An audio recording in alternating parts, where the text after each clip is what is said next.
¿no? Con el tema de las enfermedades neurológicas, enfermedades del sistema nervioso, enfermedades que vienen, que aparecen por el sistema nervioso, ¿no? Y una de esas es la enfermedad degenerativa, perdón. Bueno, las enfermedades neurodegenerativas que son Parkinson y Alzheimer. Pero vamos a dar un pequeño repaso a lo que estamos hablando ayer y dónde nos quedamos.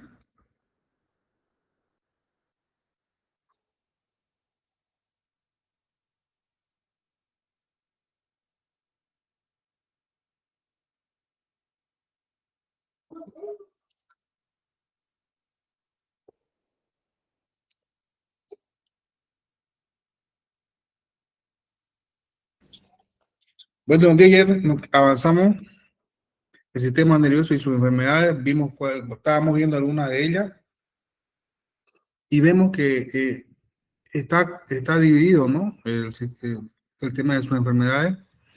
La médula espinal y los nervios central, ya sabemos cuáles son, que es el central y el periférico. Dice, incluyendo afecciones vasculares, que son llamados ictus. Ya sabemos cuáles son los ictus, ¿no ves? Son los que cuando hay obstrucción sobre nuestro cerebro, una vena de nuestro cerebro se queda atascada por algo, ya sea por que tenemos tal vez muchos triglicéridos. Entonces, eso ataca, digamos, aquí, hace que no circule la sangre y se provoca un ictus. Las neurodegenerativas, que son el Alzheimer y el Parkinson, en el tema de infecciones, la meningitis, que es cuando tenemos la parte de acá, la parte de la nariz, ahí adentro, ahí todo el cerebro. La autoinmune, que es la esclerosis múltiple. La convulsiva, que son las epilepsias. Hay diferentes tipos de epilepsia.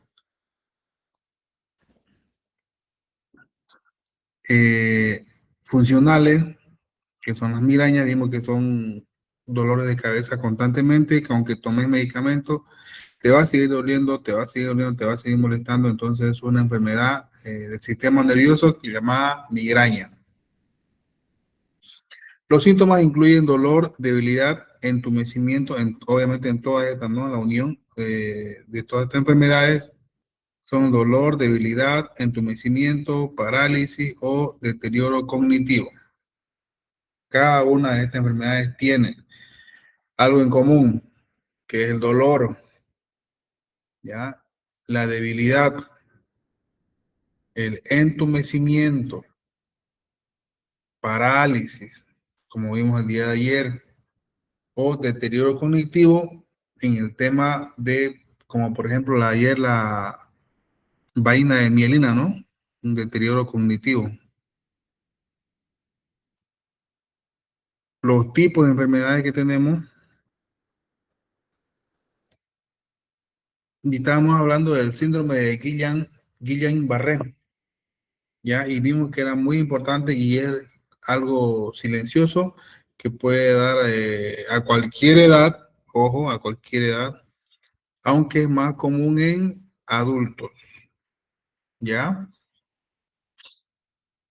Esto causa debilidad, dijimos, causa entumecimiento en las manos, en tu cuerpo, ¿ya? Dijimos que las manos quedan como entumidas, así no las puedes poner rectas, y si las pones, se vuelven solitas, entonces queda como tu nervio así contraído, así más o menos. Ya, a menudo la parálisis ascendente que comienza en las piernas, ¿ya? La parálisis en el tema del síndrome de Guillain-Barré aparece o comienza en las piernas, ya te debilita eso. Y dice generalmente desencadena, o sea, abre o aparece por infecciones virales o bacterianas. Le comenté que esto pasó ahí, el año pasado, ¿no? Bueno, hace 2 años, pasó con mi amigo, ¿no? Que y su conclusión de los médicos que fue por que él tuvo COVID. Ya es una secuela del COVID, ya que siguió, ¿no? Como dice, por infecciones virales o bacterianas, en este caso COVID. Los síntomas claves, la debilidad muscular ascendente que comienza en las piernas y se disemina a brazos y cara. Hormigueo y entumecimiento, sensación de hormigueo en los dedos, manos y pies. Hormigueo y entumecimiento.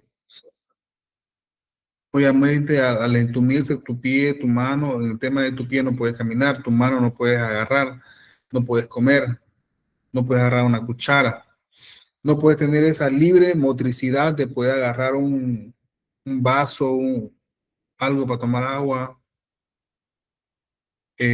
Dolores similares a calambre y a menudo peor en la noche, dice. Ya, entonces son dolores que uno tiene, eh, tipo calambre y más que todo se vienen en la noche, ¿no? Dificultad respiratoria o deglución. En casos graves puede requerir atención médica de emergencia, ya que esto ataca al cuerpo y al momento que se entumece en tu cuerpo es como si tuviera una tipo parálisis y vas a necesitar atención médica porque no vas a poder respirar, no vas a poder, la mitad de tu cuerpo va a poder funcionar bien, pero la otra mitad no. Entonces, por eso va a necesitar una atención médica de emergencia. Reflejo disminuido, pérdida de reflejo tendioso. Ya vemos que ya no se mueve con facilidad, no llega a tener reflejo, ya, y entonces esos son uno de los síntomas. Vamos a hablar ahora sobre estas enfermedades que son neurodegenerativas, ya, neurodegenerativas. El Alzheimer y el Parkinson son enfermedades neurodegenerativas crónicas que causan pérdida de neuronas y autonomía. Ya eso es lo que afecta, ¿no? La pérdida de neurona y autonomía, que vos podás hacer libremente, que puedas moverte libremente. Entonces ya vos no vas a tener esa autonomía de moverte. ¿Por qué? Porque te vas a olvidar. ¿Por qué? Porque no vas a saber dónde vas a estar, o qué vas a hacer, o dónde estabas de ida. El Alzheimer afecta principalmente la memoria, ¿ya? Y el pensamiento, que es la corteza cerebral, con acumulación de proteínas beta amiloide. El Parkinson se caracteriza por síntomas motores, ya como temblor y rigidez, y la acumulación de alfa-sinucleína, ya alfa-sinucleína en la sustancia negra o negra se dice, ya. Como vemos en la imagen de abajo, eh, la diferencia entre Parkinson y Alzheimer, y vemos también la sustancia negra, una normal y una con Parkinson, ¿ya? La normal vemos que tiene todo este completo, pero la con Parkinson, fíjense ese bollito rojo con negro, en la normal está un poquito más grueso, parecen dos riñoncitos, pero en la que ya tiene Parkinson está más débil, está más delgado. Ya es ahí que empieza el Parkinson. Ya, eso es como empieza, o la diferencia, ¿no? Vamos a ver ahora el tema del Parkinson y el Alzheimer. En el tema del Alzheimer, vemos que la fase 1, el volumen del cerebro comienza a disminuir, aumentan las hendiduras debido a la muerte de neuronas. Ya, esa es la fase 1. El cerebro comienza a disminuir, aumentando las hendiduras, como ustedes conocen cómo es un cerebro, y yo creo que hemos visto, ¿no? Entonces, eso se comienzan a disminuir, aumentando las hendiduras. Cada vez hay más huequito, tal vez más hondo, debido a que a muerte de neuronas. La desconexión entre neuronas en la diferencia, en las diferentes partes del cerebro ya es muy evidente. Esto es en la fase 2. Ya, esto es en la fase 2. La desconexión entre neuronas ya en las diferentes partes del cerebro ya es muy evidente. Se dieron cuenta que nuestra médula espinal está dividido, ¿no? Vimos cómo estaba dividido. Entonces, ese choque que llamamos la síntesis, choque de neuronas, ya en la fase 2 ya hay una desconexión, ya no hay este choque de neuronas, ya no hay ese choque que te va a hacer reaccionar. Si más antes había esa síntesis, este choque de neuronas, ya tu cuerpo, tu mente estaba activa, se acordaba que hacía, estaba todo ok, pero al ya no ver ese choque, esa desconexión, entonces ya tu cuerpo entra en una fase 2 de Alzheimer. ¿Por qué? Porque ya las partes del cerebro ya son muy evidentes y ya no hay esas neuronas que te las activen. Ya no existe, ya no hay ese choque, ya no hay ese roce para que tu cerebro siga activado. Dentro de la fase 3, el volumen cerebral se reduce notablemente. En la fase 2 ya era muy evidente, dice, ¿no? En la fase 3, el volumen cerebral se reduce notablemente. Los agujeros impiden casi cualquier tipo de comunicación neuronal. Al haber agujeros en el cerebro, entonces esto va a impedir que ya sigan conectándose. ¿Y qué es lo que pasa? Se va a ir o bien demacrando las puntitas de los nervios, que vendrían a ser las dendritas o la sinapsis, o la terminal, como vimos acá, botón de terminal, ya las dendritas y ya no va a haber esa sinapsis, ¿no? Ya no va a haber ese choque de neuronas para que mantenga viva, mantenga en alerta a tu cerebro. Y justamente es lo que va a pasar, como vemos en la imagen. Ya tu cerebro cada vez se va a ver más degenerado, se va a ver más, con menos masa blanca, entonces se va a ver cada vez, se puede decir, más hueco y ya no va a haber estas neuronas que se van a conectar entre sí, y ahí es donde se va toda tu información. Ahí es donde ya no sabes qué vas a hacer. ¿Por qué? Porque te desconectas. Ya no hay esa conexión. Te desconectas y ya no sabes qué iba a hacer, o a dónde iba a ir, o cómo te llamas. Entonces, de ahí comienza. Ya, de ahí comienza. ¿Por qué? Porque ya sus neuronas no están enchufadas, no están haciendo roce, no están chocando. Entonces, al hacer eso, no se va a acordar, porque esto va a estar suelto, va a desgranar. Entonces, no va a haber coherencia con lo que él está haciendo. ¿Qué estaba haciendo? O estabas ahí con una botella de agua y con un vaso para tomar y te acuerdas qué estabas haciendo. Ya, entonces, yo le voy a contar una experiencia con el tema de mi hermano, que los médicos, neurólogos, neurocirujanos, eh, no le pillaban una enfermedad, ya no le pillaban una enfermedad, y eso que le ponían un montón de cables aquí a la cabeza de mi hermano tenía como 10 años más o menos, 10 años, 12 años, ya, entonces le ponían un montón de cables en la cabeza, lo hacían dormir, me acuerdo, lo llevamos al neurólogo, pero no le pillaban una enfermedad. Ya, pero mi hermano es como si se desconectara del mundo. Ya, dijeron que era un tipo de epilepsia, pero mi padre o mi madre no lo veían como tipo de epilepsia porque no convulsionaba, no temblaba, no hacía este como tipo de epilepsia como vemos normal. Yo creo que todos han visto como una epilepsia, ¿no? Entonces eso no había en mi hermano. Pero sin embargo, él se desconectaba del mundo por 5 segundos. 5 a 6 segundos se desconectaba. Entonces, él podría estar charlando así conmigo, podíamos estar charlando, hablando, y él se quedaba callado. O sea, que se quedaba callado y su mirada, su punto, su mirada estaba mirando en, no sé, en un vaso ahí.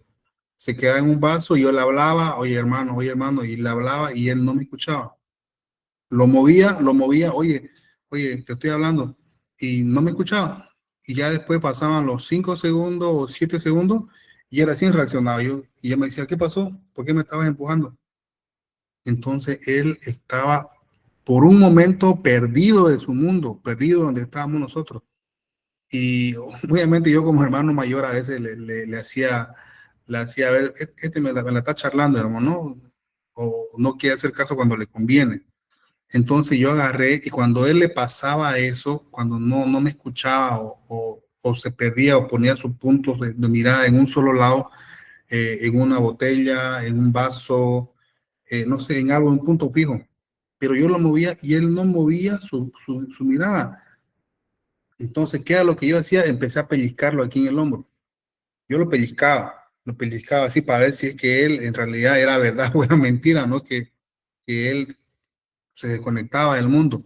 Yo lo pellizcaba aquí en el hombro y él lo que hacía solamente era sacar mi mano, pero no despegaba la mirada del vaso o la mirada de un punto donde él inició a desconectarse, ahí quedó. Y lo que hacía cuando yo lo pellizcaba, lo que hacía él era sacar mi mano, sacaba mi mano y se alejaba de mí, así se alejaba, pero no perdía el punto de vista. Ya, entonces ya después pasaban los 5 o 7 segundos que se desconectaba del mundo exterior. Entonces después volvía y decía, ay, oye, me duele aquí mi hombro, ¿por qué me duele? Recién volvía en sí él como a estar en su cuerpo más o menos. Ya recién decía, oye, me duele aquí, me pellizcaste o como pellizcado, pero él no se daba cuenta que yo lo pellizqué y yo estaba al ladito de él. Ya, entonces esas cosas es cuando como que si se desconectaran un poco las neuronas, pero en este caso a mi hermano en chico le dijeron que era epilepsia, cosa que con mi madre y mi padre veíamos que no, porque no convulsionaba. Recién, hasta ya cuando fue mayor de edad, pasado los 18 años, pasado ya salió la promoción, ahí recién empezó a convulsionar. Pero aún así los médicos no le pillaban nada. Lo llevábamos al médico y estudio tras estudio, y no le pillaban nada, cada vez no le pillaban nada, lo hacían dormir, le dieron una pastilla que tiene que tomarla por lo menos unos 4 o 5 años, ya, y con eso le estaba ayudando harto, porque él ya no se estaba perdiendo mucho. ¿Por qué? Porque cuando uno charlaba con él y se conectaba del mundo, no, que podía estar charlando, ¿sabes qué? Oye, no sé, ¿sabes qué hice ayer? Hice esto, y se callaba y se quedaba mirando una botella ahí. Y yo le hablaba, ¿y qué más? ¿Y qué más? Y te quedabas ahí, oye, ¿qué más? Y mi hermano se quedaba ahí, pasaban los 7 segundos y ya. ¿A qué te estaba contando? Así, se perdía del tema, se perdía del tema, o sea, se desconectaba del mundo, es como si sus neuronas se desenchufaran y después se volvieran a enchufar de la nada y, ¿qué era? Así. Ya, entonces yo viví eso con el tema de mi hermano, que nunca supimos qué era, hasta que ya llegó a los 18 y empezaron las convulsiones. Empezaron las convulsiones, ¿por qué? Porque empezó como tipo epilepsia, pero fue a causa, bueno, lo que según dijo el doctor, que su cabeza le estaba haciendo rebobinar más, y eso era a causa de la coca, el bolo, cigarro, cerveza, ya porque ya 18 años, 20 años, ya empezó a consumir eso, ya empezó a consumir bolo, cigarro, cerveza, ya pues, entonces su mente empezó a trabajar más. Ya, si bien estaba tomando pastillas ya para que no se perdiera mucho, para que no se desconectara del mundo, pero ya empezó a ingerir lo que es bolo, cigarro, trago. Entonces eso empeoró, se puede decir, y empezó a convulsionar. En una de esas estábamos almorzando y se cayó, pum, al suelo, y empezó a temblar, y sus manos se entumieron. Entonces hizo así como un puño fuerte, fuerte, fuerte. Entonces yo trataba de su mano agarrarla, pero él era más fuerte que mí. Entonces agarró y yo lo primero que atiné fue a sacarle la lengua y ponerlo de costado. Lo primero que atiné, que ya había visto más antes en video o que ya había escuchado a un amigo cuando le dan así ese tipo de epilepsia, porque se saben morder la lengua. Tu mandíbula lo primero que hace es contraerse, cerrarse, ¿ya? Y vos, si metes tu dedo, está fregado, te puede morder el dedo y te puede sacar un pedazo, y no es mentira. Ya, entonces, ¿qué fue lo que hice? Agarré una cuchara, esto como estábamos en la mesa, agarré una cuchara, plan, metí entre medio de sus dientes y bajé la lengua y lo puse de costado. Y pasaron como, ¿cuánto? 15 segundos, 20 segundos, y hasta que mi mano se puso bien y ya, quedó bien. Le traímos alcohol, le hicimos alcohol aquí en la nariz para que reaccione, le pusimos alcohol aquí en la nuca, en la frente, reaccionó. Entonces, ese tipo no sé si era una enfermedad, al fin y al cabo los médicos nunca nos dijeron nada, pero eso me tocó vivir con mi hermano. Ya, es como una desconexión de sus neuronas. ¿Ya? Y lo mismo pasa en esto con el tema del Alzheimer, pero nada más que esta es una degeneración, por eso se llama neurodegenerativas. ¿Por qué? Porque el cerebro se va degenerando y va desconectando sus neuronas. En el tema de mi hermano estaba bien, era joven, niño, era adolescente, estaba su cerebro perfecto, se acordaba de lo que estaba, por lo menos cuando estábamos charlando, pero cuando se desconectaba, ahí se iba todo. Ahí se perdía todo. Entonces, hasta que se volvía a conectar otra vez y recién. Y puede ser que los chequeos médicos que se le hacía cuando lo llevábamos al médico era porque sus neuronas estaban bien. Pero la cosa era que de la nada se conectaban y otras se conectaban. Entonces, eso pasé con mi hermano, ¿no? Y hasta el momento, él estaba trabajando en el campo, ya tiene 27 años, igual es profesional, pero trabaja en el campo. Él es ingeniero mecánico. Entonces trabaja ahí para una empresa de tractores, ¿ya? Y él tenía que viajar constantemente al campo. Y en el campo, obviamente, pues que se volea, se fuma. Cuando vas manejando en la camioneta, tenés que estar alerta.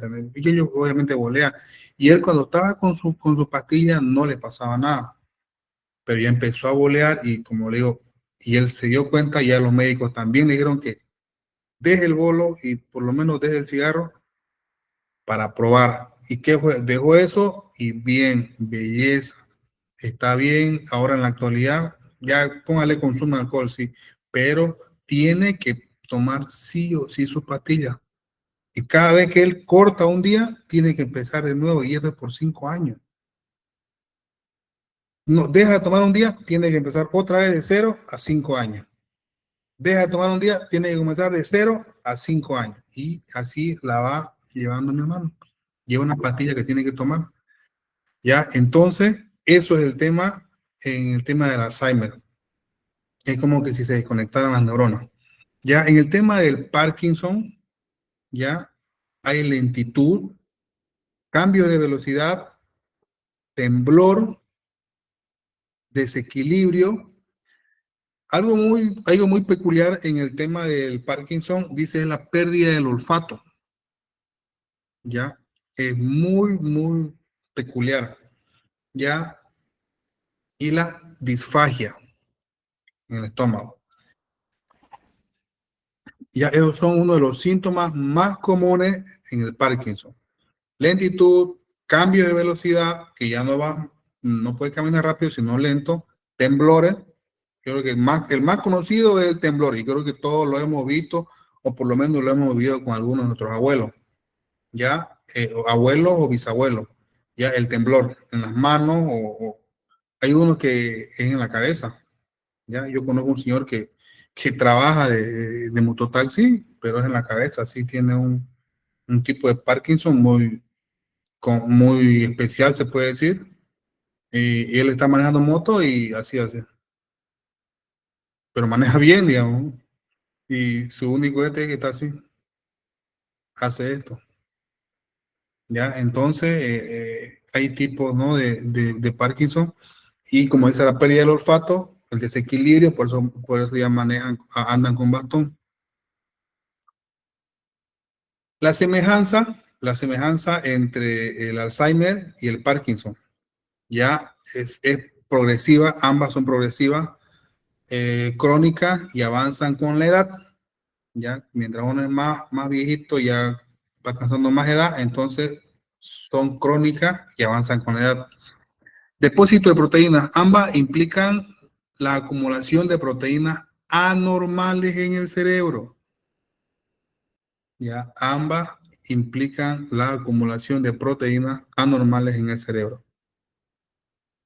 Ya, impacto cognitivo y motor. Con el tiempo los síntomas pueden solaparse. El Parkinson puede derivar en demencia y el Alzheimer puede tener síntomas motores. El tema de la demencia es uno y el tema del Alzheimer es otro, pero dice que con el tiempo los síntomas pueden solaparse. El Parkinson puede derivar en demencia, ya, igual lo mismo. Puede afectar el Alzheimer, puede afectar a la mente. Si bien estás ahí con Parkinson o tal vez estás temblando o así, también puede derivar en demencia, no solamente el Alzheimer. Y hay veces que puedes tener los dos juntos, Parkinson y Alzheimer. Entonces ahí el combo completo, ¿no? Y el Alzheimer puede tener síntomas motores, ¿ya? Diagnóstico es vital, detectar precozmente cuando ya ha ocurrido un daño neuronal significativo. Ya, si es posible prevenir o detectar precozmente, como dice, cuando ya ha ocurrido un daño significativo, un daño neuronal significativo. ¿Qué significa esto? Que te golpea la cabeza, que tenés constantemente dolor de cabeza. Eh, Otro es que tengas mucho sueño, tengas mucho sueño. Y otro es que hayas tenido golpes leves, o una caída tal vez de una cabeza, entonces eso puede derivar también a que tu cerebro se debilite, o como vemos acá en la imagen lila, un cerebro normal y un cerebro con Alzheimer. Está más demacrado, más debilitado, como un poco más seco, si lo pueden ver así. Ya en la enfermedad del Parkinson, ya vemos en el cerebro, está ahí lo que dijimos, la sustancia negra o sustancia negra, una normal y una con Parkinson, lo mismo acá. Ya es cuando no hay esa sustancia negra.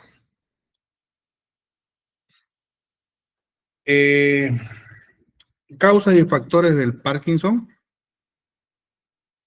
pérdida de dopamina, disminución de neuronas en la sustancia negra. Dijimos, ¿no? Aquí está la sustancia negra en el lado derecho de abajo. Ya, disminución de neuronas en la sustancia negra que producen este neurotransmisor para el movimiento. Ya es un neurotransmisor. Vimos que como la glándula del amor, ¿se acuerdan? Era un neurotransmisor. Ya. Cuerpos de Lewin, ¿qué es esto? Es la acumulación anormal de la proteína alfa-sinucleína en el cerebro. Es la acumulación anormal. Es como su causa más o menos del Parkinson, ¿ya? La acumulación anormal de la proteína alfa-sinucleína, ¿ya? Genética, son mutaciones genéticas específicamente menos común, excepto en formas familiares. ¿Ya? ¿Qué puede decir esto? Que en el tema de la familia puede ser hereditario, pueden haber mutaciones genéticas específicas, ¿ya? En algunas puede ser más, o en algunas puede ser menos, o en algunas pueden ser igual. Esas son mutaciones genéticas específicas. Ya es que no es que todas sean iguales. Es que tu papá tiene, tu abuelo tiene, tu bisabuelo tiene la misma. No. Pueden ser mutaciones genéticas específicas. Una más común, una menos común, así. Factores ambientales, exposición a toxina, pesticidas y posible influencia de la edad. Con eso ya casi no podemos combatir, ¿no? Con el tema de influencia de la edad. Esto se refiere a cuando te juntas con personas de tu edad mayores, digamos, que tal vez llegan a tener Parkinson. ¿Ya? Ambas condiciones presentan una muerte progresiva de células cerebrales y que son distintas, a veces pueden coexistir. Ya, esto se refiere a que es una muerte progresiva de células dentro del cerebro y aunque son distintas, el Parkinson con el Alzheimer a veces puede coexistir juntas. O sea, una persona puede tener Parkinson y también puede tener Alzheimer. ¿Ya? Entonces no es que si te da una cosa no te va a dar la otra. No, como dice acá, a veces pueden coexistir ambas, el Alzheimer y el Parkinson. Por eso es que las dos solitas son una enfermedad neurodegenerativa. Ya, eso, guárdense en la cabeza. Son enfermedades neurodegenerativas.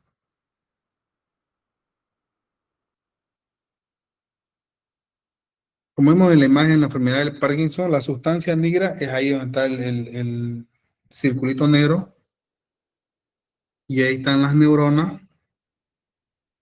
Y no hay la disminución de neuronas en la sustancia negra, ahí es cuando aparece el Parkinson. Vamos a ver un video sobre el Parkinson.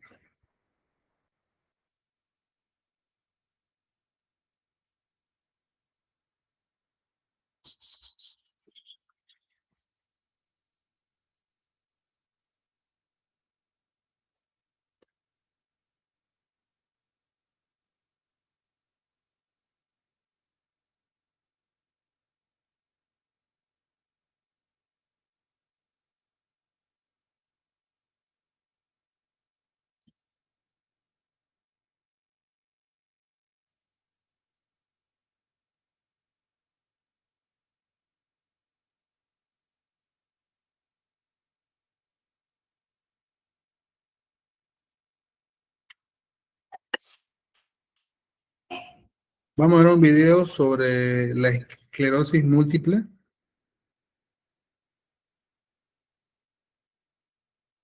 Que dijimos que era una enfermedad.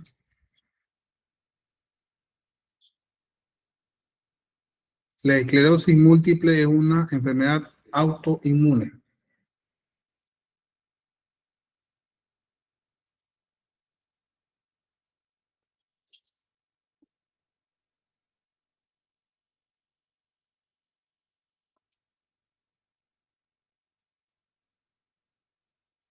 ¿Qué es la esclerosis múltiple?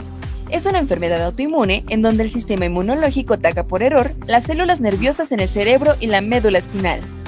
Estos son los síntomas más comunes: entumecimiento u hormigueo, dolor o debilidad muscular, problemas para ver o moverse, dificultad para caminar o hablar, cansancio extremo. Si padeces esclerosis múltiple, esto puedes hacer: mantén una alimentación saludable, realiza actividad física ligera para mantener tus músculos fuertes, protege tus ojos y piel del sol, evita el estrés y descansa lo suficiente. Recuerda que la esclerosis múltiple es una enfermedad compleja que requiere el seguimiento adecuado por personal médico. Si presentas síntomas, acude a tu unidad de salud IMSS Bienestar para un diagnóstico y tratamiento adecuados. Servicios públicos de salud para todas las personas, en todos los lugares. Gobierno de México. Casi es similar. Los síntomas de estas enfermedades del sistema nervioso casi llevan los mismos síntomas. Si se dan cuenta, en la esclerosis múltiple igual es lo mismo, ¿no? Casi los mismos síntomas del síndrome de Guillain-Barré o del Alzheimer, Parkinson. ¿ya?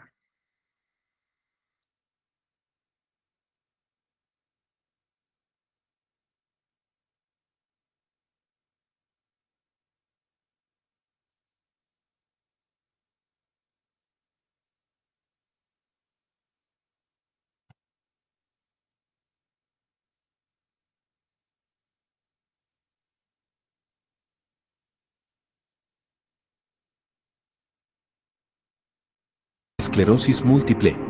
La esclerosis múltiple es una enfermedad crónica, inflamatoria, desmielinizante del sistema nervioso central. Es una enfermedad autoinmune, es decir que el sistema inmunológico del cuerpo ataca a sus propios tejidos. En la esclerosis múltiple, el sistema inmunológico daña y destruye la sustancia grasa, llamada mielina, que recubre y protege las fibras nerviosas del cerebro y de la médula espinal. Esto causa que la fibra nerviosa quede expuesta y los mensajes enviados a través de ella se hagan más lentos o se interrumpan, provocando problemas de comunicación entre el cerebro y el resto del cuerpo. Con el tiempo, la enfermedad puede causar el deterioro o el daño permanente de los nervios, lo que podría limitar la movilidad del paciente. La esclerosis múltiple no tiene cura, sin embargo, existen tratamientos encaminados a acelerar la recuperación de las recaídas, a cambiar el curso de la enfermedad y a controlar los síntomas. ¿Vieron la similitud de esta esclerosis múltiple con el síndrome de Guillain-Barré? En que ambas atacan a la vaina de mielina. Ya, ambas atacan. Con la diferencia de que esta te mantiene ese ahí postrado. En el síndrome de Guillain-Barré podés volver a caminar, podés volver a... Y ahí, como dice ahí, no tiene cura. Y es lo que yo le dije ayer. No tiene cura. Lo que sí puede hacer es controlarlo. Puedes controlarlo. Puedes tomar medicamentos, puedes hacer ejercicio, fisioterapia, pero curarlo dice, no, ya no tengo. Sí lo tenés. Nada más que lo tenés tratado. Lo tenés controlado. Tomando medicamentos, haciendo fisioterapia, una cosa, otra cosa.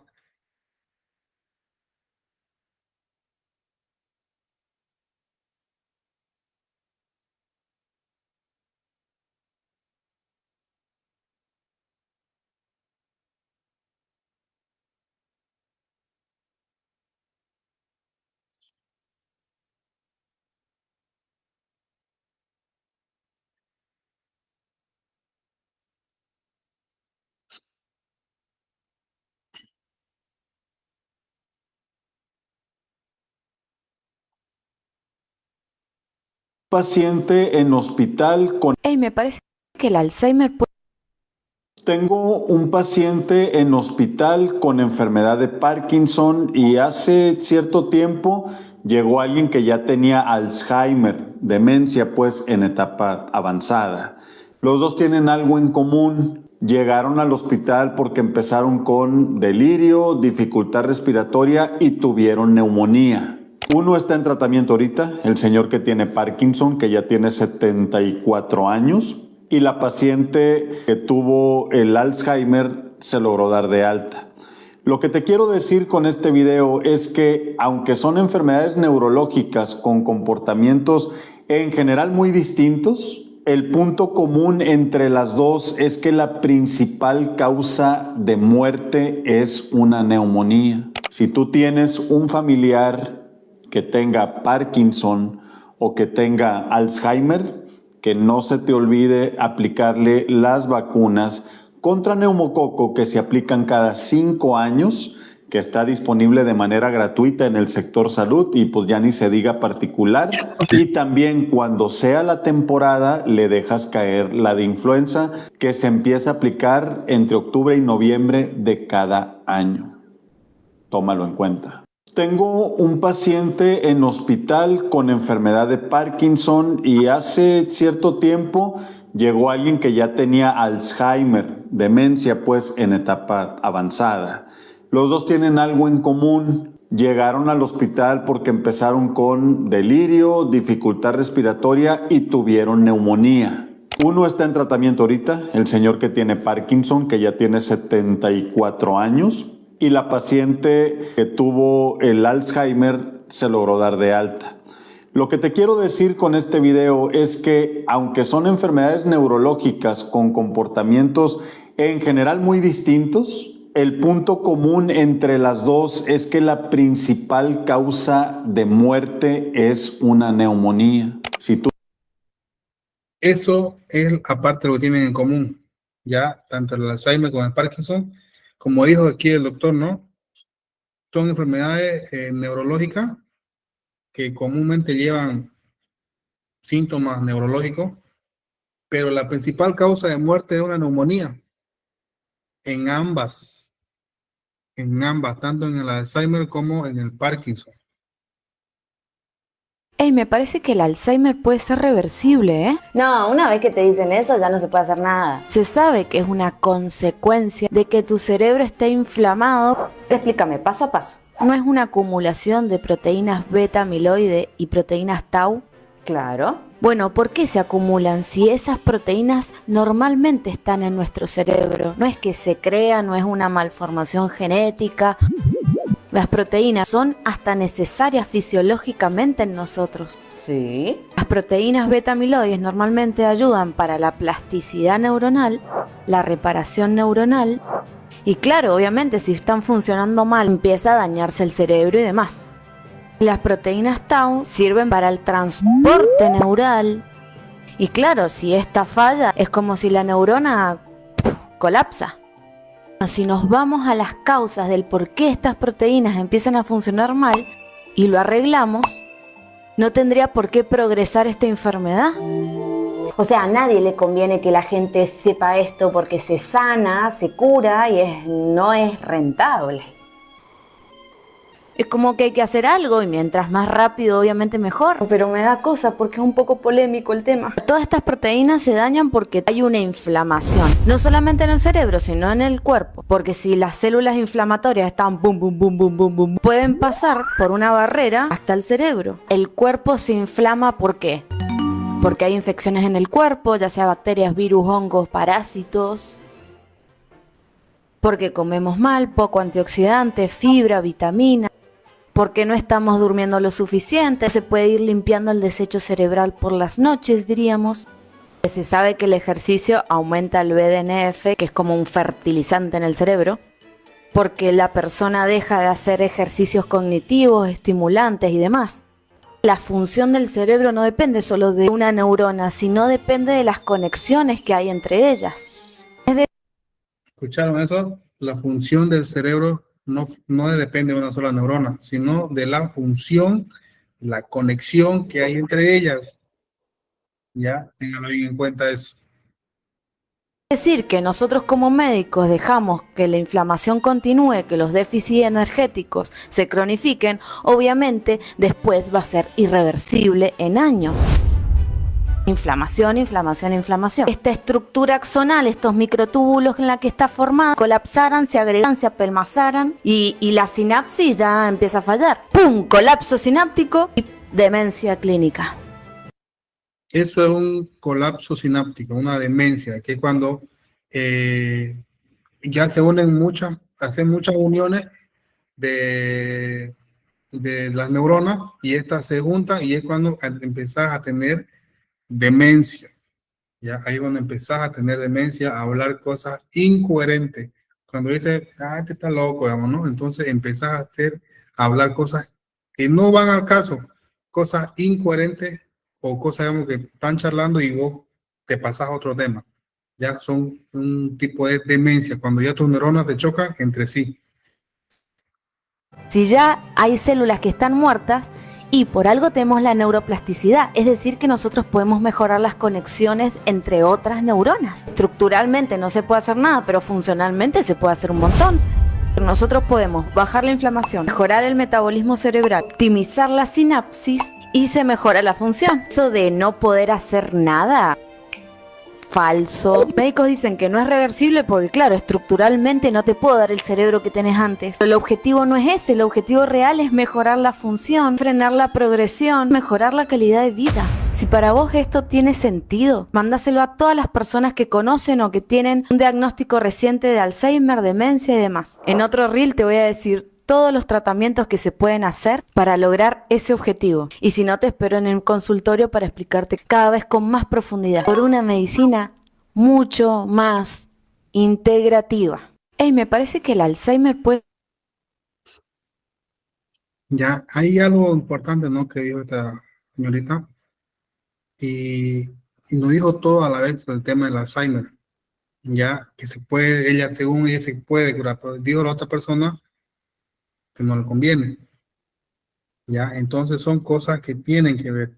Ya ahí venía yo escuchando un video del tema de un señor alemán que vivió en Santa Cruz y le pidió la cura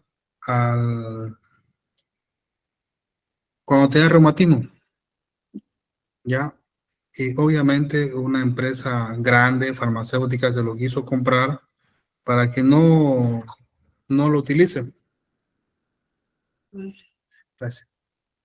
Ya, para que no lo utilicen. Él, si bien pidió la cura para el reumatismo o cuando tienen frío los huesos, él lo plasmó y lo quiso, bueno, una empresa farmacéutica se lo quiso comprar, pero no para ocuparlo como medicina, sino para ocuparlo y para no ocuparlo y que ni él lo ocupe ni nadie.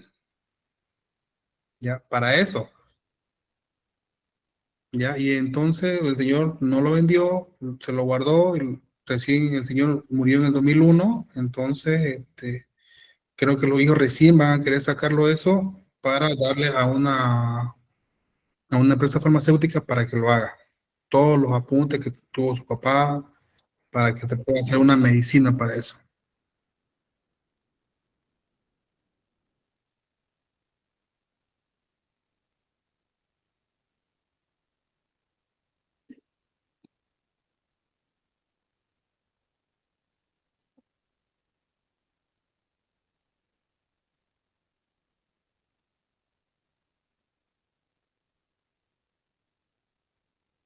Ya.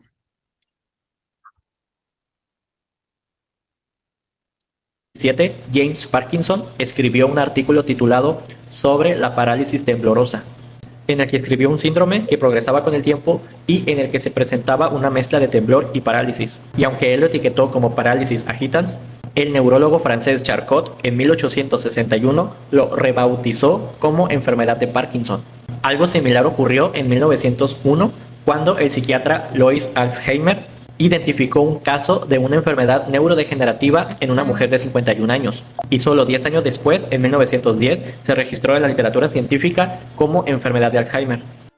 En 1817, James Parkinson escribió un artículo titulado Sobre la parálisis temblorosa, en el que escribió un síndrome que progresaba con el tiempo y en el que se presentaba una mezcla de temblor y parálisis. Y aunque él lo etiquetó como parálisis agitans, el neurólogo francés Charcot en 1861 lo rebautizó como enfermedad de Parkinson.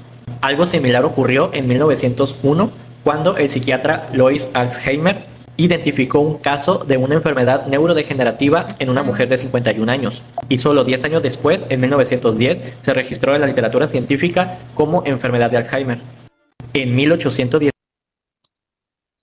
Su origen, yo creo que para todos es bueno saberlo, el origen de las enfermedades, por qué se llaman Parkinson, por qué se llama Alzheimer, ya, y ese es su origen de los nombres.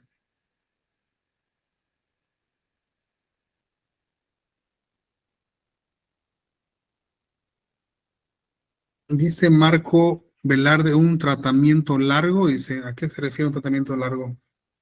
Y Kevin Flores dice, mi tío tiene en la cabeza. ¿Cuál de las enfermedades que hemos visto, que le he mostrado video o que les he nombrado en la diapositiva tiene? Es bueno charlarlo, es bueno conversarlo. Estamos aquí para aprender.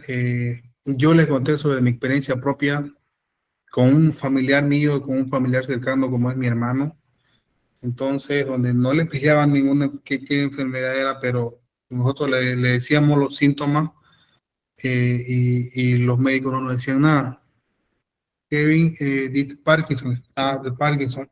Ahí vemos cuáles son las causas, ¿ya?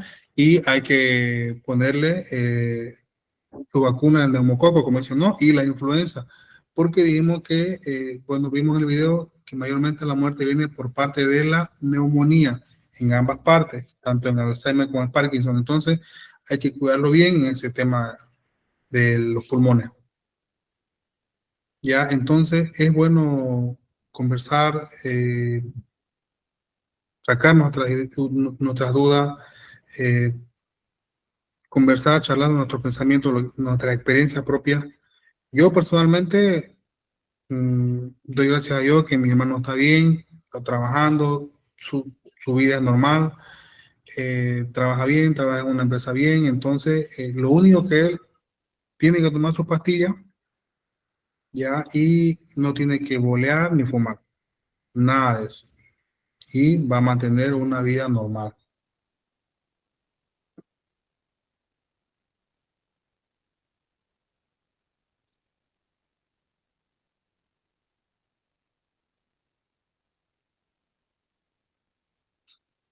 Ya,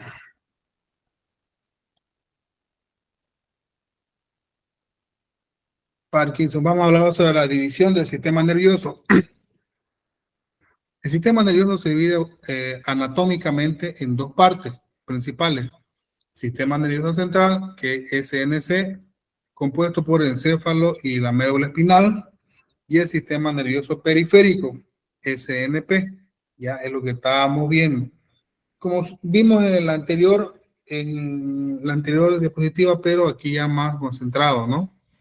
Ya cuando hablemos de SNC, el sistema nervioso central, y SNP, sistema nervioso periférico, que abarca los nervios que se ramifican por todo el cuerpo. Juntos controlan funciones voluntarias, involuntarias y sensoriales. Ya, voluntarias cuando vos lo haces, vos querés mover tu brazo, querés mover tu mano, querés mover tu dedo, voluntaria. Involuntaria a la reacción cuando, como dijimos, ¿no? Cuando te golpean el nudillo de la rodilla, te golpean aquí con algo, con un martillito, con algo, ¿qué es lo que va a hacer tu pie? Va a reaccionar, ¿no ves? Entonces, esas son reacciones involuntarias. Sensoriales. ¿A qué se refieren con sensoriales? Es que vos ponés a ver tu mano en el fuego, a ver, a una hornilla de la cocina. Ya, entonces, obviamente que vos vas a reaccionar. ¿Por qué? Porque tus funciones sensoriales van a hacer que te duela, que te arde. ¿Qué es lo que vas a hacer? Vas a sacarlo, vas a moverlo. Tal vez no por coquería o no voluntariamente, pero sí sensorial porque la vas a sacar porque te va a quemar. Entonces, esa es una función sensorial. El sistema nervioso, como dijimos, estaba dividido anatómicamente en dos, que es la médula espinal y el encéfalo, ¿ya? O el encéfalo y médula espinal. Y en el sistema periférico está el sistema nervioso autónomo y el sistema nervioso somático. Ya se dividen en dos, el central, en encéfalo y médula espinal, y el periférico se divide en sistema nervioso autónomo y sistema nervioso somático. El sistema nervioso central del encéfalo, protegido por el cráneo, incluye el cerebro, diencéfalo, cerebelo y tronco encefálico. Tronco encefálico o tallo encefálico. Procesa información y genera comandos. Ya, procesa información y genera comandos. Eso es lo que hace el encéfalo. En este caso, dice, procesa la información y genera. ¿Se acuerdan que hablábamos del hipotálamo y la hipófisis? ¿Ya? ¿Qué hacía el hipotálamo? Generaba información y La hipófisis ya procesaba los comandos. Hacía la de sistema de producción, ¿no? La médula espinal, conectada al tronco encefálico, transmite mensajes entre el cerebro y el cuerpo y maneja reflejos.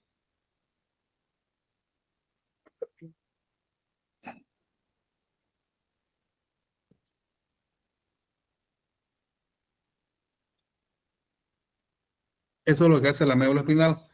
Conectada al tronco encefálico, en la parte de acá, ¿no? Nuestra médula espinal la tenemos aquí y conectada al tronco encefálico, ¿ya? Transmite mensajes entre el cerebro y el cuerpo. Del cerebro va toda nuestra información al cuerpo y maneja reflejos. Hace que nos movamos. El sistema nervioso periférico, SNP, compuesto por nervio y ganglio fuera del SNC, se subdivide en sistema nervioso somático, dijimos, que lo que hace este controla los movimientos voluntarios de los músculos esqueléticos. Controla los movimientos voluntarios de los músculos esqueléticos. Sistema nervioso autónomo. Controla acciones involuntarias, ritmo cardíaco, digestión, y se divide en simpático, que prepara al cuerpo para situaciones de alta actividad, lucha o huida. Parasimpático, ayuda al cuerpo a conservar energía y relajarse, como descanso y digestión. Vemos también aquí cómo está la misma división que vimos, ¿no? Acá, la misma acá división del sistema nervioso, que está sistema nervioso central, sistema nervioso periférico, el encéfalo y la médula espinal, somático y autónomo, y acá tienen otras subdivisiones, que en el sistema nervioso central tenemos el cerebro, tronco encefálico y cerebelo. Si se dan cuenta, bien, lo fuimos viendo del cerebro, tronco encefálico, cerebro para acá, para el lado izquierdo, de derecha a izquierda. En el tema del sistema nervioso periférico, tenemos los craneales, espinales, simpático y parasimpático.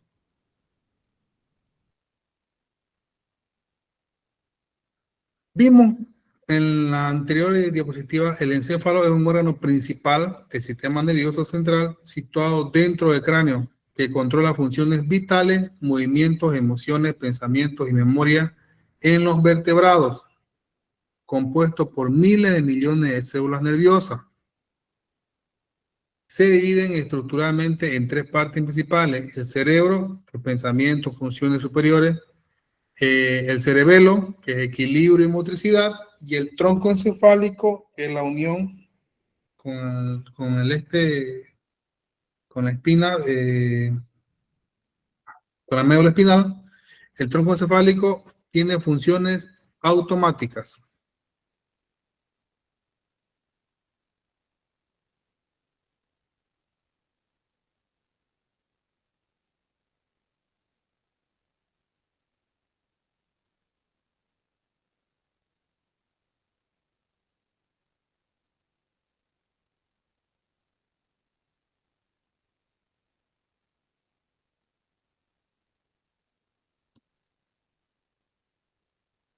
Creo que ya vimos este video, pero es muy bueno volver a verlo para recordarlo, ¿ya?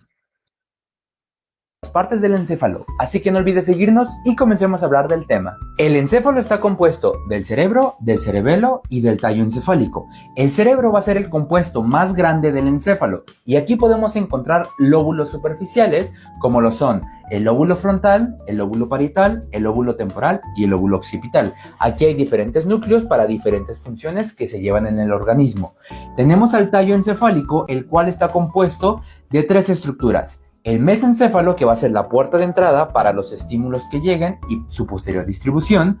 Tenemos al puente de Barolio, que va a ser el punto que nos va a unir al cerebelo y al cerebro. Y tenemos al bulbo raquídeo, que este va a controlar diferentes funciones en el organismo, como lo son la digestión o el sistema nervioso autónomo. Y por último, tenemos al cerebelo, que esta estructura va a ser la parte más caudal del encéfalo y que nos va a ayudar al proceso del equilibrio. Así que si tú tienes alguna duda del tema, no olvides regresar al video y nos vemos hasta el día de mañana. Chau, chau. El día de hoy vamos... Ya, ese es un video sobre el encéfalo.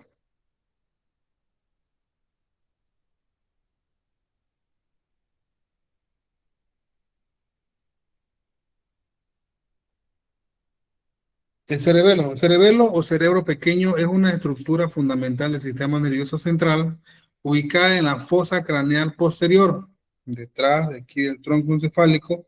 Su función primordial es coordinar el movimiento voluntario, la precisión, el equilibrio, la postura y el tono muscular, integrando información sensorial y motora. Está situado, como dice, detrás del cerebro y es más pequeño, por lo menos 120 gramos. Tiene forma de una mariposa con las alas extendidas. Consta de 3 partes, 2 hemisferios cerebelosos y un cuerpo vermiforme. Por fuera tiene sustancia gris y en el interior sustancia blanca. Esta presenta una forma arborescente, por lo que se llama árbol de la vida. Coordina los movimientos de los músculos y al caminar y realiza las actividades motoras. Vamos a hablar del bulbo raquídeo. Es la continuación de la médula que se hace más gruesa al entrar en el cráneo. Regula las funciones del corazón y de los músculos respiratorios, además de los movimientos de la masticación, la tos, el estornudo, el vómito, etc. Por eso una lesión en el bulbo raquídeo produce la muerte instantánea por paro cardiorrespiratorio irreversible. Ya, esto es muy delicado. Cuando te dan en la nuca, te dan un golpe sin querer en la nuca, en la parte de aquí donde está tu bulbo raquídeo, no hay chiste. No hay lesión que mañana te vas a recuperar, que vas a estar... No, por eso una lesión, un golpe aquí en el bulbo produce la muerte instantánea. O sea, no es que te vas a paro, no es que esperemos a la ambulancia, a que llegue al hospital, no, es una muerte instantánea, así, por paro cardiorrespiratorio irreversible. Se localiza en la parte inferior del tronco encefálico y juega un papel crucial en el control de las funciones vitales del cuerpo humano. A pesar de su tamaño pequeño, el bulbo raquídeo regula funciones esenciales como la respiración, frecuencia cardíaca, la presión arterial y el reflejo de deglución, entre otras.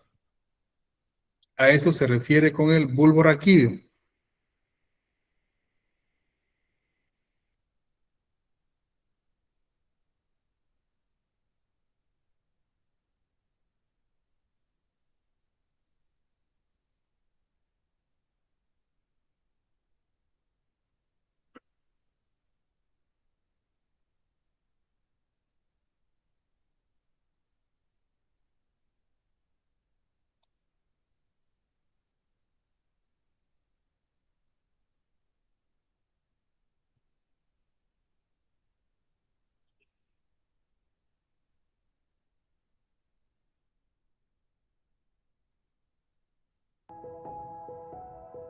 Aquí se encuentran el tronco del encéfalo y el cerebelo. Las principales funciones del cerebelo están relacionadas con el equilibrio, la coordinación motora y el control y monitorización de los movimientos voluntarios.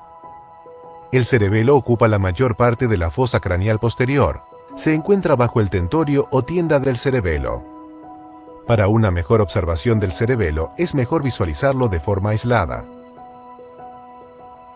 La superficie del cerebelo está marcada por muchas fisuras paralelas, algunas más profundas que otras.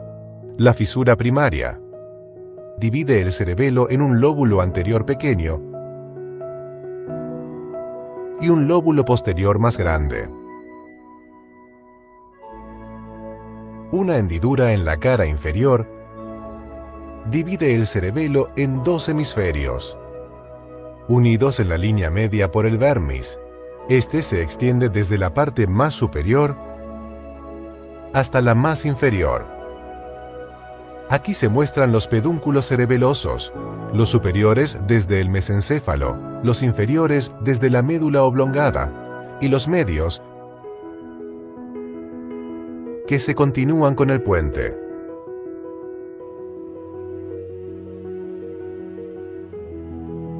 Esta cavidad en la cara anterior del cerebelo constituye la parte más posterior del techo del cuarto ventrículo.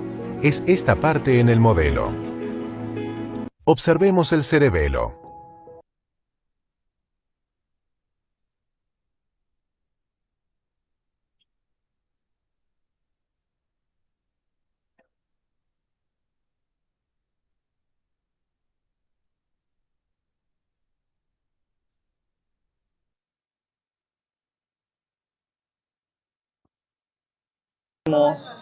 La médula espinal está conectada ¿con quién? Con el bulbo raquídeo. El engaño va a ser el bulbo raquídeo, miren, que es más pequeño que la longitud del alfiler.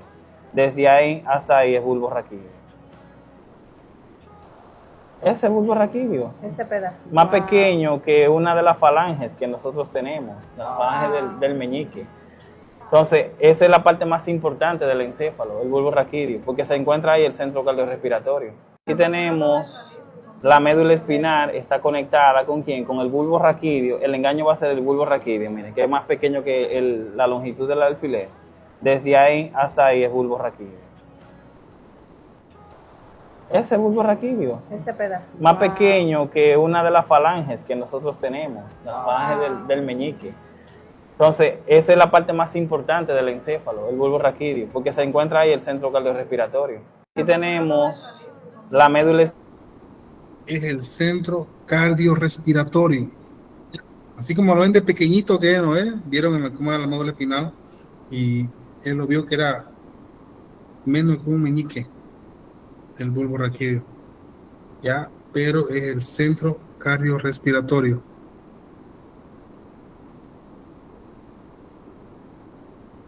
Por eso es que dicen, ¿no? Que un paro ahí no es hasta muerte instantánea nomás, sin vuelta atrás. La médula espinal es una estructura cilíndrica o tejido nervioso que parte del sistema nervioso central, que conecta el cerebro con el resto del cuerpo a través de la columna vertebral. Mide aproximadamente 45 centímetros en hombres y 43 centímetros en mujeres,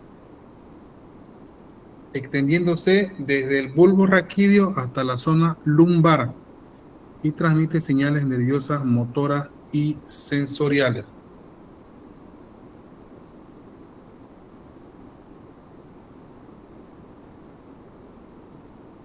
Vemos aquí una parte de la médula espinal, como es por dentro, ¿no? De nuestra columna, como es, dice que empieza en el bulbo raquídeo, ¿no? Sustancia gris y sustancia blanca. Eso es conforme se va uniendo. Tenemos también el ganglio espinal, raíz dorsal sensorial, el nervio mixto, que son los que agarran, ¿no? Son los que agarran la médula. Y esta médula va obviamente a todo nuestro cuerpo. Dentro de la sustancia blanca se encuentra la columna dorsal, columna ventral y lateral. Eso en el tema de la médula espinal.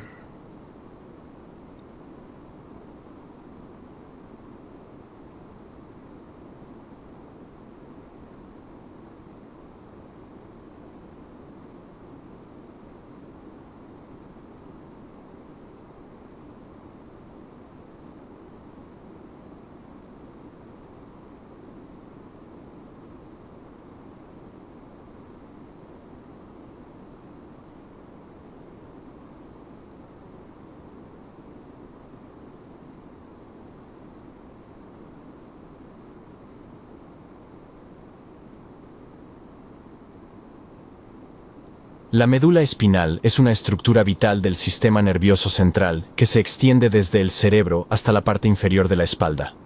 Actúa como una vía de comunicación para las señales que viajan entre el cerebro y el resto del cuerpo, controlando tanto las funciones motoras como las sensoriales. En una sección transversal, como la que observamos en la imagen, la médula espinal revela una disposición muy particular. En el centro encontramos la sustancia gris, que tiene la forma de una mariposa o una H, formada por cuerpos neuronales. Esta sustancia está rodeada por la sustancia blanca, que contiene los axones cubiertos de mielina, encargados de transmitir señales a largas distancias. Además, desde la médula emergen las raíces nerviosas dorsales, que reciben información sensorial, y las ventrales, responsables de la función motora.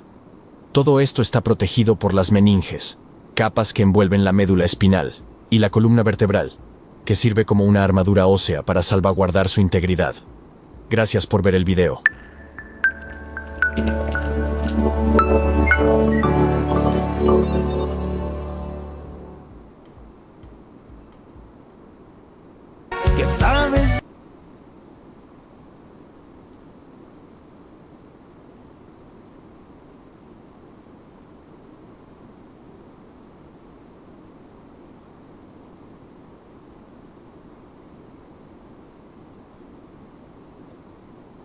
Vamos a hablar ahora de los nervios.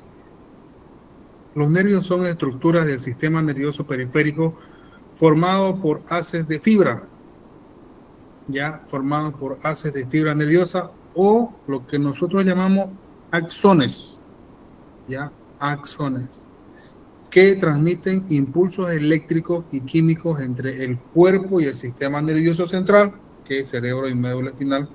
Actúan como cables de comunicación que permiten el movimiento, la percepción sensorial y el funcionamiento de órganos internos. Era más o menos lo que explicaba ayer en el video la señorita en el colegio, ¿no? La chica en el colegio, nadie se acuerda. Tienen un montón de cables, dicen, ¿no? El conjunto de los nervios es el sistema nervioso periférico. No se olviden esa sigla, SNP, sistema nervioso periférico. Los nervios son cordones delgados de sustancia nerviosa que se ramifican por todos los órganos del cuerpo.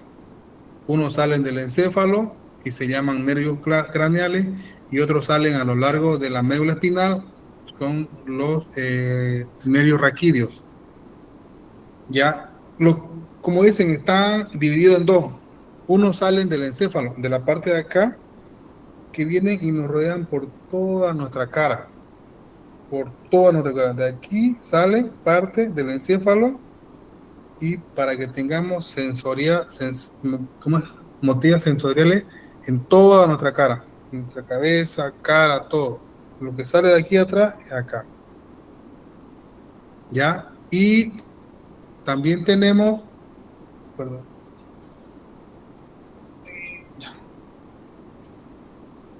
también tenemos que son los nervios raquídeos, que son los que salen de la médula espinal, de toda nuestra columna, de toda nuestra espalda aquí, salen para nuestro cuerpo, nuestras manos, nuestros brazos, nuestras piernas, nuestros pies, para todo.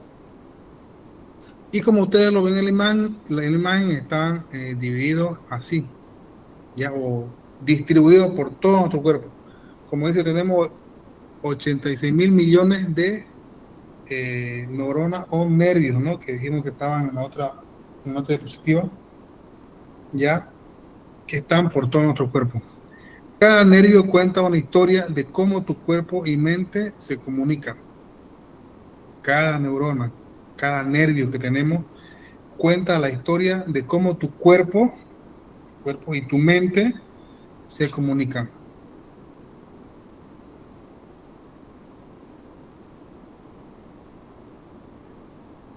Vemos aquí una imagen donde está el cerebro, bulbo raquídeo, el cerebelo y todas nuestras partes del sistema nervioso periférico, que están divididos en el cuello, en el pecho, en el antebrazo, en el tronco y en las extremidades inferiores, como son el nervio sural, el nervio cutáneo lateral, nervio peroneo común, nervio ciático. ¿Han escuchado del nervio ciático? Es cuando te ataca aquí en la parte de la espalda. Plexo lumbar, nervio radial.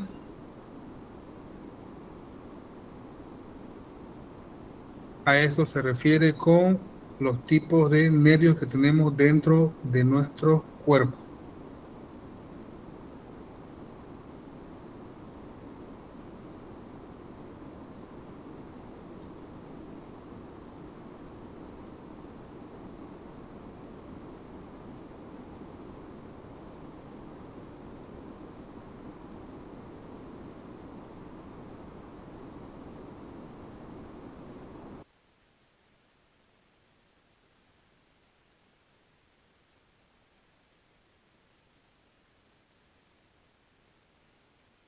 Sincronizan sus movimientos a la perfección, organizados en sistemas. El sistema nervioso es una de estas redes, complejas e indispensables. Lo componen dos grandes estructuras, el sistema nervioso central y el sistema nervioso periférico. El sistema nervioso periférico está formado por una red de nervios que se extienden por todo el cuerpo. A su vez, está dividido en dos estructuras. Por un lado, el sistema nervioso somático, que maneja acciones voluntarias de los músculos como caminar o levantar un objeto.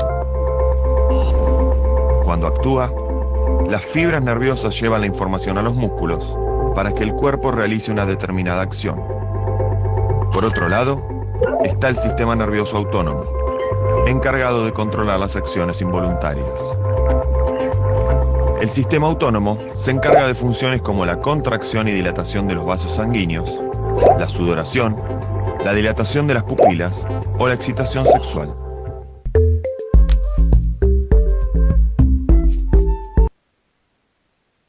El cuerpo humano es una máquina perfecta. Órganos y tejidos sincronizan sus movimientos a la perfección, organizados en sistemas.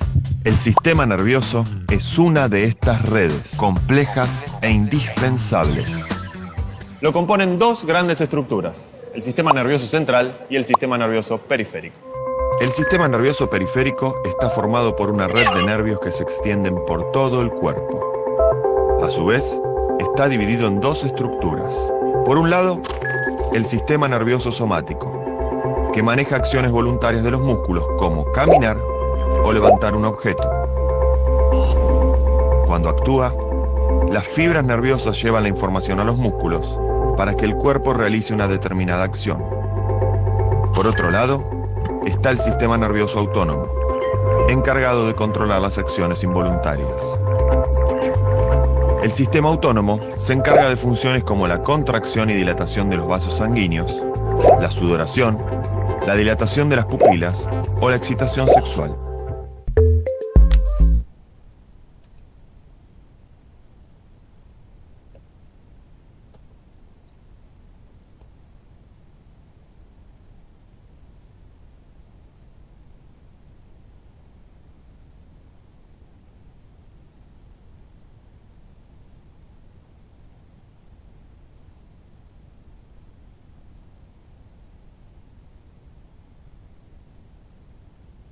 Vamos a hablar de algo muy común que creo que varios hemos escuchado.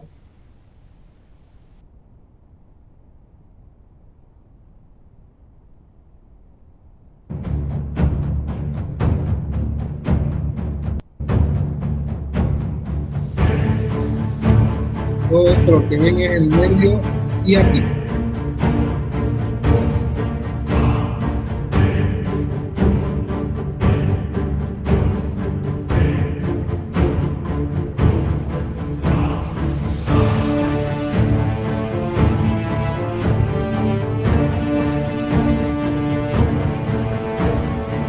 El nervio ciático casi pasa, es uno de los nervios más largos que nosotros tenemos, ya que empieza desde arriba y que va hasta abajo.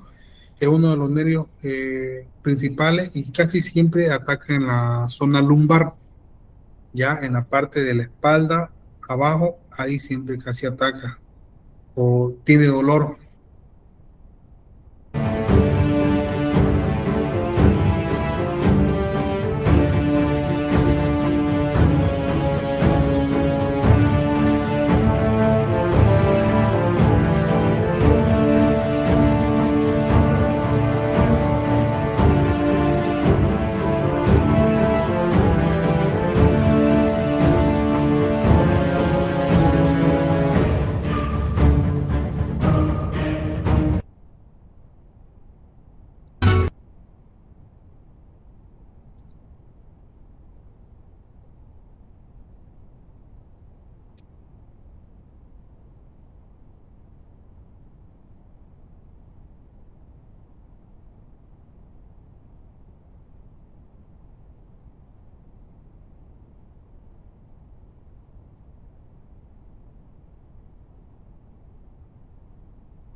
nalga, muslo, toda la pierna.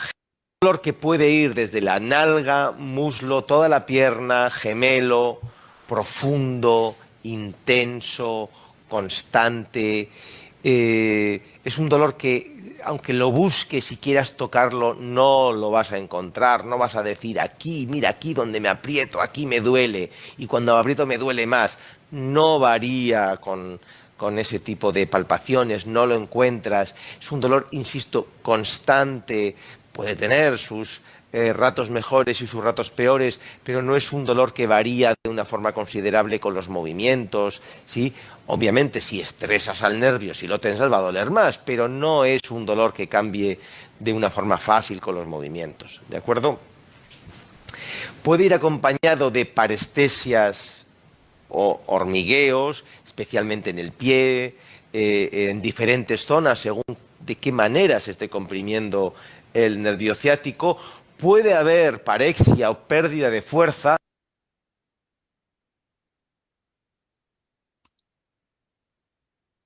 Eso es el nervio ciático y es algo muy importante porque a veces como el síndrome de Guillain-Barré ataca y sin decirte nada, también tiene mucho que ver el tema de que no hagas ejercicio y el tema de que lo tengas tus nervios contraídos, ya, y querrás hacer fuerza de golpe. Ahí no sé si han escuchado cuando dicen, ya me fregué la espalda. Ya tiene mucho que ver eso. ¿Por qué? Porque vos no estás acostumbrado a alzar pesado, no estás acostumbrado a hacer fuerza, no estás acostumbrado a hacer deporte y que hagas un golpe brusco de la nada, entonces ahí va a afectar mucho a tu cuerpo ciático, ya a tu nervio ciático. ¿Por qué? Porque vos no vas a poder alzar. Ha pasado que han querido alzar algo pesado, una caja, póngale, y lo primero que le duele es la espalda. En la espalda. ¿Y es por qué? Porque no está acostumbrado. Entonces, lo primero que va a atacar es tu nervio, porque tu nervio que le está dando toda la información para que todo tu cuerpo haga fuerza, tanto tu brazo como tu espalda, tus piernas hagan fuerza, pero aquí en el nervio ciático, que es nuestro nervio más largo, se está contrayendo, ¿no? ¿Por qué? Porque no está acostumbrado, está en reposo, está ahí inactivo, y de la nada que quiera hacer fuerza, entonces ahí eso tiene mucho que ver. Y hay que cuidarse mucho ese nervio. ¿Por qué? Porque puede dejarte en cama, no puedes hacer fuerza, vas a poder dificultad para caminar y vas a tener ese dolor constante, constante, constante, siempre. He visto algunos que para combatir ese dolor se echan en el piso. Ya tienen el dolor en el nervio ciático y se echan en el piso. Para ellos es lo mejor. Dice que les descansa, es mucho lo que les pasa, muy aparte de pastillas, que tomen medicamentos para el dolor, eh, que te alivien el dolor. Entonces, para ellos echarse en el piso frío de su cuarto, de su casa, echarse en el piso frío, así sin polera, para ellos es lo mejor porque le aliviana muchísimo. ¿Ya? ¿Y es por qué? Porque tu nervio se está estirando, en vez de estar contraído, en vez de estar ahí contraído, lo que está haciendo es que se está estirando y al estirarte vos vas a sentir una relajación en tu espalda y vas a quedar, como dicen ellos, ¿no? Feliz, contento, ay, ya me tiré, vas a quedar bien. Yo Entonces, sufrí eso un mes entero del nervio ciático y es el dolor, es horrible, horrible, no podía moverme. Sí, estaba así sentada, estaba tranquila, pero al querer levantarme era un dolor horrible que yo tenía que levantarme de golpe. Después, conforme yo iba caminando, iba pasándome el dolor, pero tardaba, ¿no? Hasta que parece como que caliente mi cuerpo, mis músculos, no sé. Cuando quedaba quieta de nuevo, al querer moverme, otra vez el dolor fuertísimo. Entonces, estuve en tratamiento con inyecciones y no recuerdo qué más, porque ya hace unos años atrás. Pero un mes me ha costado, yo pensé que nunca iba a sanar porque eran muy fuertes los dolores. Para sentarme, al pararme, o estar echada para levantarme, no podía. Es un dolor que, bueno, si bien al principio lo podía aguantar, pero después con el tiempo, como dice Elba, no lo puedes aguantar. Y hay personas que hasta lloran de dolor. ¿Por qué? Porque no sabes dónde te duele. Te tocas a un lado, te tocas en otro lado, pero el dolor, si te tocas aquí, se va para otro lado, te va para abajo. Te tocas abajo y te va para arriba. Entonces es un dolor que vos no podés pillarlo para decir, ah, aquí está, me lo voy a apretar o me voy a friccionar con alcohol o con lo que sea o con Dolorsan para que pase. No, porque no lo podés pillar ese dolor. ¿Por qué? Porque es como si estuviera recorriendo por toda tu espalda, tu cuerpo, y es un dolor muy inmenso del cual, como dice Elba, a veces no puedes ni dormir. ¿Por qué? Porque la misma cama a veces no te ayuda, ¿ya? No te ayuda. Y por eso para ellos el piso es lo mejor, el piso. ¿Por qué? Porque están más contentos, dicen que descansan más, entonces, para ellos es mejor.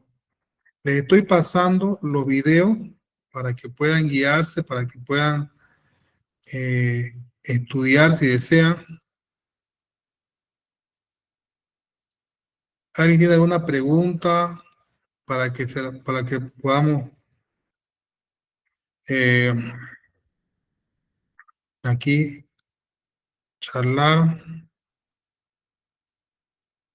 Ya, eso sería todo, jóvenes, sobre el sistema nervioso y los diferentes tipos de enfermedades.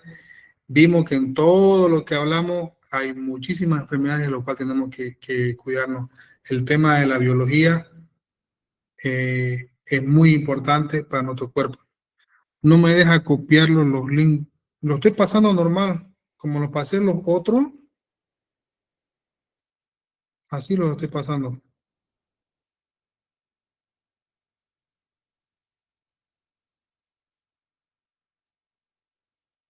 De todos modos, creo que igual, Marco, creo que los pase igual a su plataforma que ustedes tienen. ¿Ya? Pero, jóvenes, bueno, esto sería todo conmigo hasta ahora. Y ¿tienen alguna duda, pregunta? Háganmela saber. Ya se viene su próximo examen. Estudien.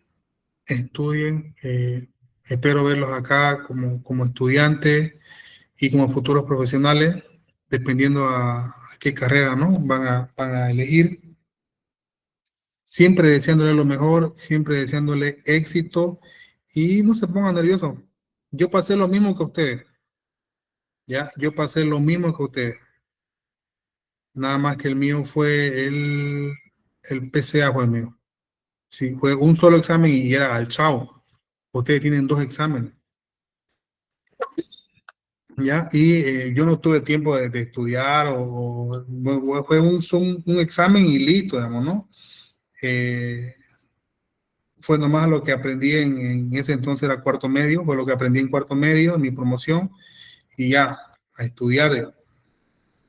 Y gracias a Dios pasé, gracias a Dios estaba nervioso si es que iba a dar mi examen, si es que me iba a presentar o no, si es que iba a pasar o no, porque no creo que pase, hay artísimos que se postulan. Entonces, pero gracias a Dios pasé, así que le digo que no se pongan nerviosos, confíen en ustedes, ya confíen en ustedes, concéntrense, no miren a los compañeros al lado, porque a veces el de al lado puede estar equivocado.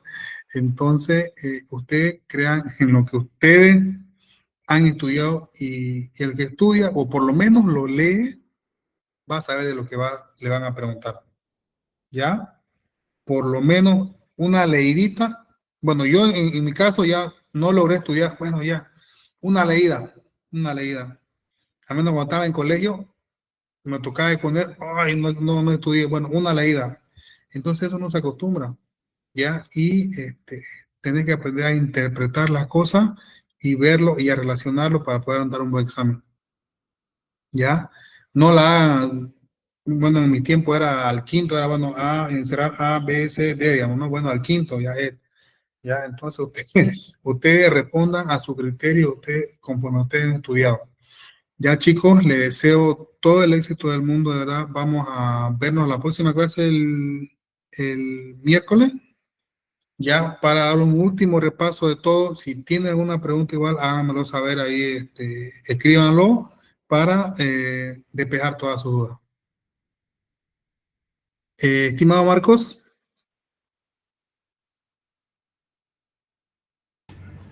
Dígame, Licen. Conmigo sería hasta ahí y nos veríamos la última clase que sería el miércoles. Ya. Listo, Licen, pues.